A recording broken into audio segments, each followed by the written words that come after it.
Est-ce que, sans le vouloir, vous sabotez l'estime de soi de vos enfants?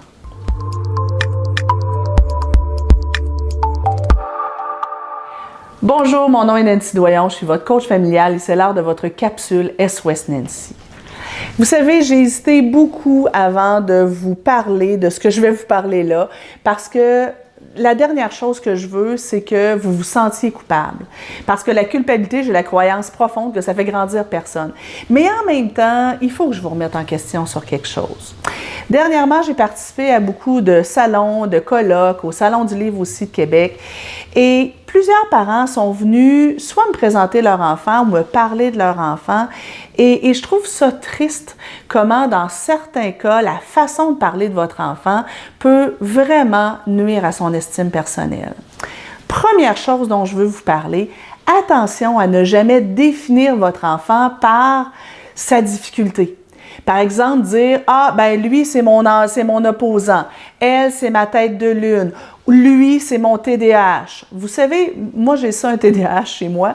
Et si mon chum me présente en disant « Ah, elle, c'est ma TDAH », je pense que je vais le mordre. Je ne suis pas une TDAH. Moi, je suis Nancy Doyon, je suis une femme d'affaires, je suis une conférencière, je suis une fille de plein air, je suis une fille créative, je suis une maman et, by the way, quelque part dans mes caractéristiques, il y a un déficit d'attention. Je ne suis pas que ça. Et malheureusement, le plus grand drame des enfants, c'est qu'ils ont tendance à croire ce que les adultes disent d'eux.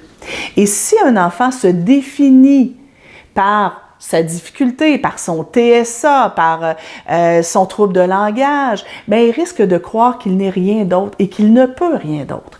Par exemple, si on dit régulièrement de Juliette « Ah, elle, c'est mon hyperactive, elle n'est pas capable d'arrêter de bouger, elle grouille tout le temps. » Bien, Juliette, quand on va essayer de lui apprendre à être calme, à quelque part dans son inconscient, ce qu'elle va se dire, c'est « ça ne sert à rien d'apprendre à être calme puisque de toute façon, moi, je suis hyperactive, je ne suis pas capable. » Si on a parlé de Mathieu en disant « Ah, lui, c'est un opposant, méchante tête de mule, à chaque fois qu'on lui demande quelque chose, c'est la fin du monde, je suis toujours en train de me battre avec. » Bien, s'il se définit comme un enfant opposant, bien, c'est sûr qu'il n'y aura aucune ouverture à changer. Il va dire « Moi, je suis comme ça, je vais rester comme ça. » Alors, attention à comment vous définissez votre enfant.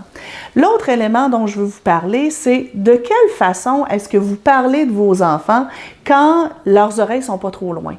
Quand vous êtes chez Tante Urtubise et que vous parlez de Sarah-Jeanne, est-ce que vous dites d'elle « Ah, Sarah-Jeanne, Colin, c'est compliqué dernièrement, elle n'est pas couchable, elle n'écoute pas, moi je suis fatiguée, moi je suis brûlée. » Alors vous comprenez que même si Sarah-Jeanne fait semblant de ne pas vous écouter, elle vous écoute.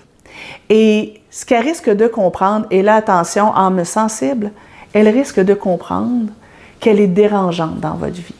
À la rigueur, elle pourrait même croire qu'elle est de trop dans votre vie parce que vous êtes fatigué d'elle, parce que vous en avez marre d'elle. Et c'est encore plus corrosif que les petits mots parfois, ce qu'on peut dire. Les enfants, ce qu'ils écoutent le plus, ce qu'ils croient le plus, c'est ce qu'on dit aux autres adultes.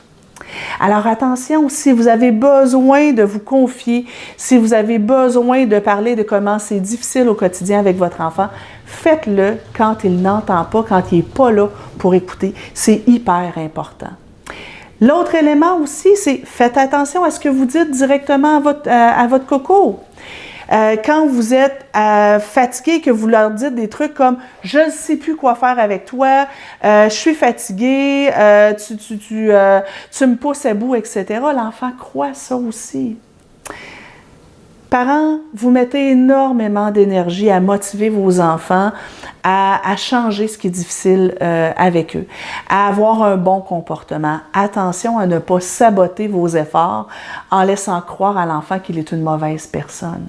Si l'enfant croit qu'il est une mauvaise personne, si l'enfant croit qu'il est un TDAH, qu'il est un TSA, qu'il est que ça, si l'enfant croit qu'il est dérangeant dans votre vie, ben, il risque d'être pas mal moins motivé à essayer de faire des efforts pour changer.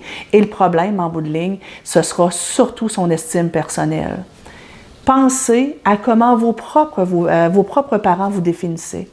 Est-ce que c'était positif? Si oui, ça a probablement nourri votre estime personnelle. Sinon, c'est possible que ces blessures-là soient encore présentes chez vous. Alors, faites attention à toujours parler positivement de vos enfants quand ils vous entendent. Vous avez aimé ce que vous avez entendu, vous avez besoin d'en savoir plus, vous avez besoin d'avoir davantage de trucs pour aider vos enfants à devenir la meilleure version d'eux-mêmes.